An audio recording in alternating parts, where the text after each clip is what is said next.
Magandang umaga po sa inyo lahat, mga kapatid. Amen. Kamusta po ang ating mga buhay? Okay. Tunay nga po ang ating pong tema, this month of November is about Thanksgiving. At ito ay related din po, last month is about Thanksgiving for our pastors. So lahat po kayo ay nagpapasalamat sa mga pastor, nandito, nasa Pilipinas, nasa ibang dako. Ramdam po namin yung inyong suporta sa pamamagitan po ng panalangin, tulong, at sa mga ibang bagay. Inaanyayahan po tumayo po tayong lahat. Samahan niyo po ako sa pagbasa ng salita ng Panginoon.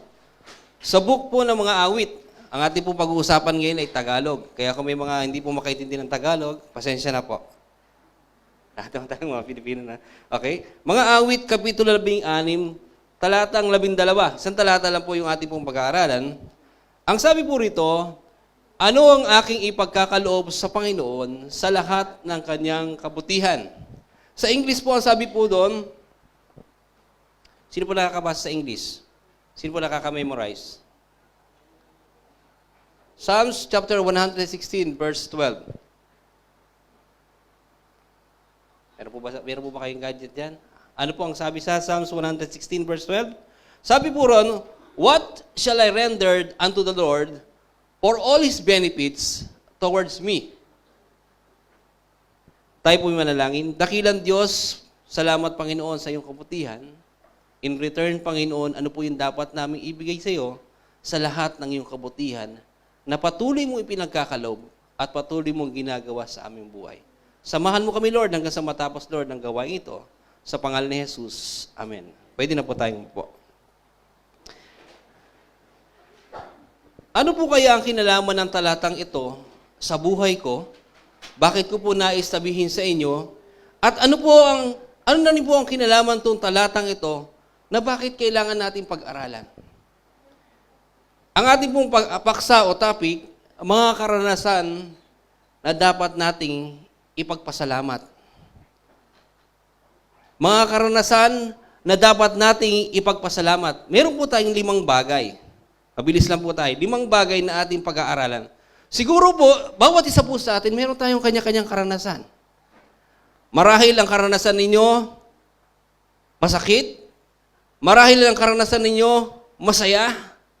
Marahil ang karanasan ninyo, ay hindi nyo maintindihan. Pero salamat sa Panginoon, sapagkat sa 5 bagay na ito, maaring meron kayo, meron ako.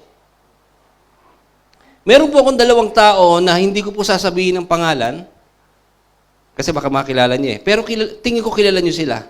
Pero, na-bless ako sa 2 taong ito. Hindi ako magsasabi ng pangalan. Una, sabi niya, sa tuwing siya ay MC sa church, lagi niya sinasabi, whether good, whether bad, kailangan magpasalamat tayo sa Panginoon. Bakit? Kailangan ba, pastor, puro lang ba pasasalamat? Kailangan lang ba puro praises? Kailangan lang po ba puro tanggap ng tanggap? Hindi. Kailangan din natin yung mga bad. Bakit? Kasi sa mga bad na yan, diyan tayo natututo. Katulad na lang po ng bumaksak ka sa subject. Bad yun. Hindi maganda yun. Pero sa bagay na yun, doon ka natututo na sa susunod, kailangan pagbutihin mo. Diba? Meron pa pong isang tao. Ito po naging pastor. Ayoko magsabi. Kumbaga, andito yung buhay niya na sa buhay niya noon, sabi niya, ano ba itong taong ito? Kulit ng kulit, kinakatok ako, pinagpe-pray pa ako, hindi ako binibitawan. Ano na ang kalagayan ng itong taong ito? Lingkod na ng Diyos. Bakit? Kasi nakita niya doon yung pagpupursige ng taong iyon. Nakita nila yung pananalangin sa taong iyon at nakita nila yung buhay nila ngayon. Ako din po ay katulad nila na marami ako nire-reject sa buhay. Pero in the end, meron layunin ng Panginoon sa buhay ko. 5 bagay po ang nais ko pong ibahagi sa inyo. 5 karanasan na dapat kong ipagpasalamat. Isipin nyo yung sinasabi ko ay sa inyo rin manggagaling. Una, sa verse 1, sa Psalms 116 verse 1, sabi ron, mahal ko ang Panginoon pagkat ako'y dinirinig. Dinirinig niya ako sa dalangin ko at hibig. Number 1 po doon, dinirinig niya ang aking panalangin. Meron ba tayong mga panalangin na dinirinig ng Panginoon? Amen? Meron ba tayong panalangin na hanggang ngayon hindi dinirinig ng Panginoon? Amen. Bakit? Kasi may hinahanda ang Diyos at hindi bibigay ng Diyos yung bagay na gusto mo sa hindi saktong panahon. Kaya mga kapatid, huwag kang gi-give up sa panalangin mo, kundi bakos ipag-pray mo ng mabuti sa Panginoon. Kung yung ba talaga ay perfect will ng Panginoon o yung sarili ko lang or permissive will ko. Number 2, hindi lang dirinig niya ang aking panalangin. Number 2, siya ay mahabaging Diyos. Nakita ni Haring David yung karakter ng Panginoon. Mahabagin. Pag sinabing mahabagin, is about merciful. Nakita mo yung kababaan ng Panginoon. Bumaba siya sa mundong ito para kanino? Para lang ba sa iyo? Para lang ba sa ilan? Para lang ba sa mayaman? Hindi. Kundi para po sa ating lahat. Sapagkat ang hangad ng Panginoon, tayo ay maligtas. Gusto niya ipadama niya yung unconditional love. Saan po natin makikita yan? Makikita po natin yan sa verse number 5. Sabi po rito, si Yahweh, napakabuti, mahal niya ang katuwiran, Diyos siyang mahabagin, sa awa ay mayaman. Nakita niyo po yung kakuwaan ng Panginoon? Kasi nakikita ng Diyos yung kalagayan natin eh. Nakikita ng Diyos yung kakayanan natin. Nakikita ng Diyos yung hindi mo kaya, pero nakakaya natin sa biyaya ng Panginoon. Alam niyo, yung pagsasalita lang dito sa church, yung pagsasalita lang dito sa pulpito, napakahirap para sa amin. Pero salamat sa habag ng Panginoon, sa grasya ng Panginoon, kami nakakatayo. Number 3. Pastor, mabilis ba ako? Maihit ko bang 10 minutes?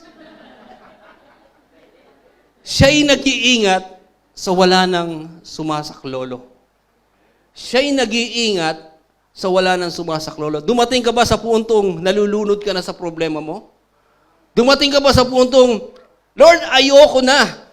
Hindi ko na kaya. Dumating din sa punto na si Haring David umayaw na. Kaya nasulat niya ang talatang ito. Saan natin makikita yan? Nakasulat po ba? Sa verse 6. Basahin po natin lahat. Si Yahweh ang nag-iingat sa wala ng sumasaklolo. Nung ako ay nasa panganib, iniligtas niya ako. Lahat tayo ay dumarating sa salitang panganib sa buhay. Lahat tayo iniisip natin yung mga problema sa buhay. Ngayon isipin natin, anong problema mo, kapatid? Malapit na magbayad ng renta sa bahay. May pambayad ka na ba? Naisip mo na ba yung kamag-anak mo, yung pamilya mo na naghihirap sa Pilipinas? Nakakaramdam ka nun. Nakakaramdam ka na parang sa tingin mo yung asawa mo, parang hindi ka na minamahal. Tingnan niyo yung asawa niyo kung mahal talaga kayo. Yan. Pag umiti yan, alam niyo na ibig sabihin. Mga kapatid, dumating ka ba sa sitwasyon na wala nang sasaklolo sa iyo? Kung babalikan po natin yung buhay ni Peter, diba? Nung time na gusto niyang sumunod sa Panginoon, nung nakakita sila ng multo at nakita ni Peter na ang Panginoon yun, nais niyang abutin ng Panginoon, pero dumating siya sa puntong nalulod siya. Humingi siya ng saklolo at anong ginawa ng Panginoon? Sinaklolo siya.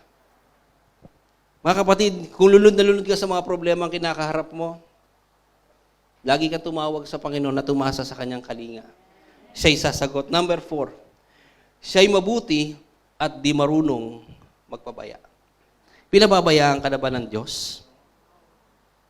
Dumating ka ba sa puntong, Panginoon, tingin ko parang wala na pumapansin sa akin. Sad to say po, minsan po may mga miyembro po na parang hindi na yata ako pinapansin ni ganito. Dumating ka ba sa puntong ganon? Kapatid daw, kung minsan hindi ka mapansin ng pastor mo, meron Diyos na nakakakita para sa iyo. Yung paglilinis mo rito, pag-aayos mo, sa maliliit na ministry na kung minsan hindi ka mapasalamatan ng pastor mo, meron Diyos na natutuwa. At in return, makikita mo doon yung buhay mo ngayon. Saan po natin makikita yan? Yan, verse 7. Manalig ka o puso ko, kay Yahweh ka magtiwala, pagkat siya ay mabuti. hindi siya nagpapabaya. Kapatid, kung may meron kang pagkukulang sa Panginoon, andito ang Diyos. Alam niyo po, habang inaawit po ng worship team yung mga kanta, nakaka-relate ako at nakikita ko doon yung sarili ko. Salamat, Panginoon, sapagkat napakabuti mo. Yun ang laging sinisiksik ng Diyos sa puso ko at sa isip ko. Number 5 and last. Na-meet ko na ba 10 minutes? Laging may pag-asa. Tingnan niyo po yung ginagawa ng Panginoon.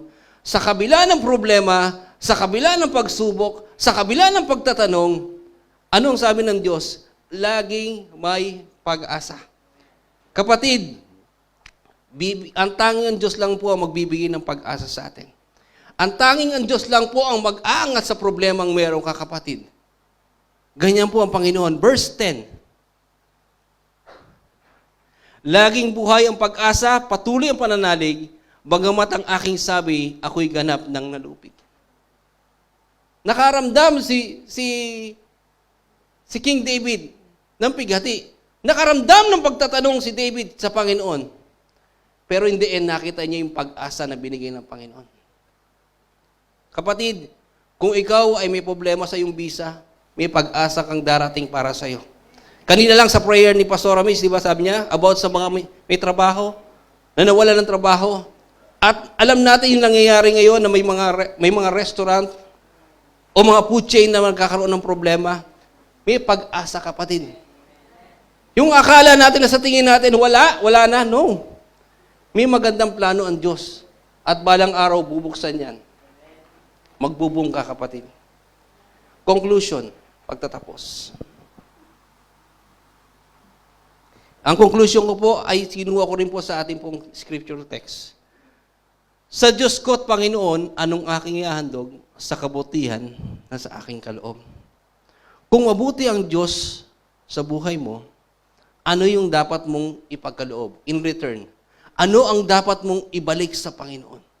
Marahil, kapatid, ikaw yung nangihina na sa Panginoon. Ito na yung Panginoon, ito na yung pagkakataon. Manumbalik ka sa Panginoon.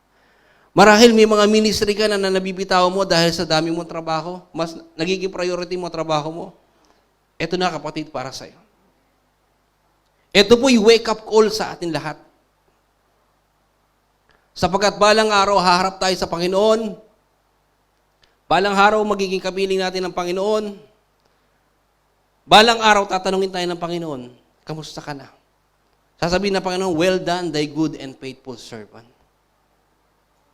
Ngayon, sisiyatin natin yung ating sarili. Ako ba yung Kristiyanong tapat sa Panginoon? Ako ba'y Kristiyanong tapat magbigay para sa gawain ng Panginoon?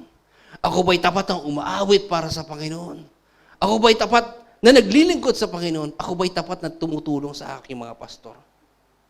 Kung meron kang pagkukulang, kapatid, sa pagkakataong ito, this is the right time na sabihin mo sa Panginoon, kung mabuti ang Diyos, dapat ikaw din ay maging mabuti sa Panginoon.